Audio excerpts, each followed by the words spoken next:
Heard plenty about people's rights, so let me tell you about two Wisconsin teenagers. They believed it was their right to have sex. The mother of a 14-year-old girl discovered her daughter naked in bed with a 14-year-old boy. The mother said the pair admitted that their intention was to have sex and challenged her to call the police, which she did. Now, both teens are facing serious criminal charges. Joining me from New York is civil rights attorney Dan Perez, and from Grand Rapids, Michigan, Dr. Meg Meeker, the author of Epidemic: How Teen Sex is Killing Our Kids. Thanks for being with us, folks. Thank you, John. Thank you. Okay, doctor, let's start with you. Did this mother, by calling the police, handle this situation in the right way? I think she sure did, John. Actually, I think if you have a 14-year-old child who looks at you in the face and says, I'm going to enter this high-risk behavior, and the mother says, oh, no, you're not, and the kids challenge her authority, she has no alternative but to call the police. So I think she sure did. All right, Counselor, your reaction to that. Did the mother handle it the right way, or should they have handled it inside the walls of their own home? Let me fill in a little bit of context, just a little bit, because I see the issue as one of, does the state have a right to prosecute a 14-year-old as a sexual felon if the 14-year-old has sex with another 14-year-old? Because that's what's going on here. They're both 14. They both consented to this. Instead of calling the boy's parents, which is probably what I would have done, the mother called the police, and the mother probably thought that the police were going to arrest the boy.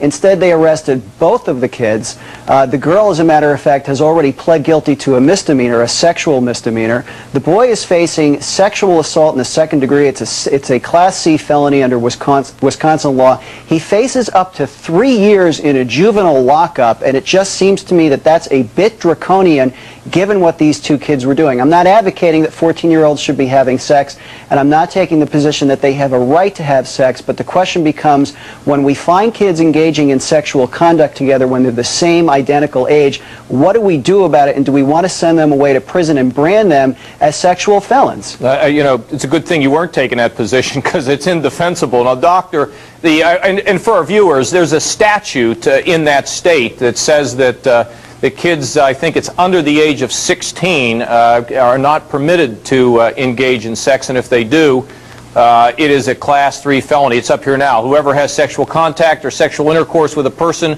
who has not attained the age of 16 years is guilty of a Class C felony.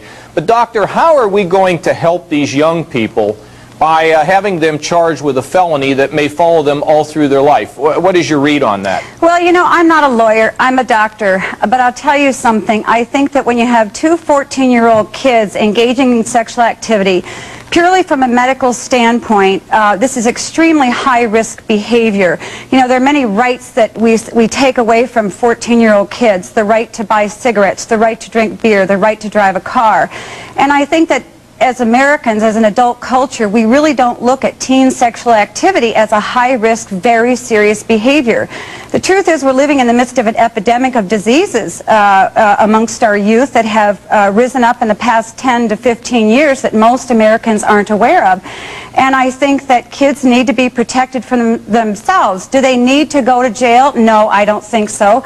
Do they need to be held accountable and told not to be engaging in sexual activity? Absolutely. Right, but I think that that's a little bit simplistic, if I may. And let me just add a couple of statistics.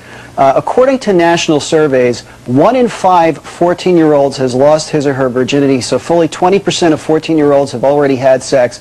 By the time kids graduate high school, fully 50% of them have had sex.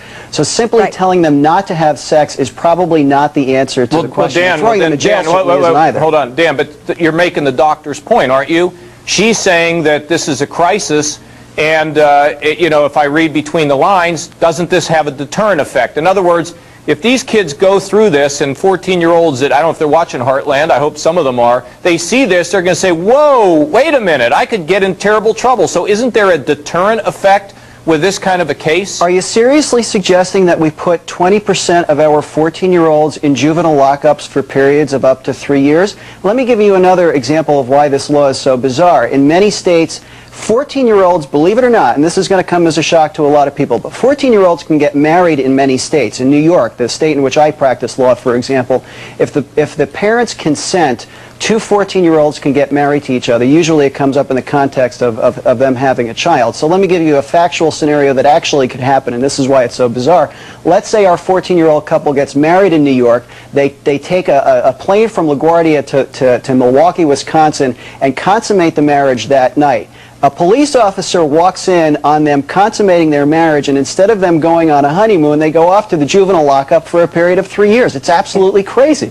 Right. Yeah, I think we all better focus on the fact, though, that what you're saying is that we have an epidemic of young teenagers having sex. Doctor, the last question for you, we're almost out of time, and that is, what does a mother and father do when they have an out-of-control kid who's, you know, teenagers who say, we're just not going to listen to you? Where do they go? What do they do? Yeah, that's a great question, and that's happening, and I've worked with high-risk teens for about 20 years. Teenagers have to have some authority come into their lives and tell them how to be in control when they are clearly out of control. It's the only way to help kids.